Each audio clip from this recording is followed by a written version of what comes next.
Dos and don'ts ఉన్నాయిగా. Dos and don'ts, చేయాల్సినవి చేయకూడనివి.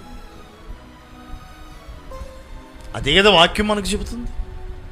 ఎలా ఉండాలో ఎలా ఉండకూడదో వాక్యం ఎంత స్పష్టంగా ఉంది. వాక్యం మనతో మాట్లాడుతూ ఉంది. ఆ ప్రకారంగా మనం నడవాలిగా. నడిస్తేనే కదా ఆయన మాట వినట్లు. నేను నీ మాట వినను అంటే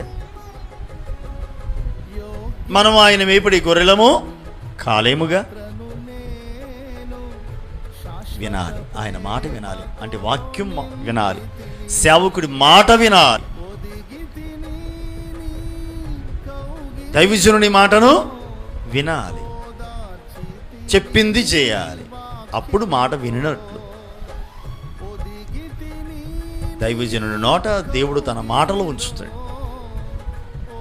ఆ మాటల ప్రకారంగా మనం నడుచుకోగలిగితే మనం ధన్యులమే.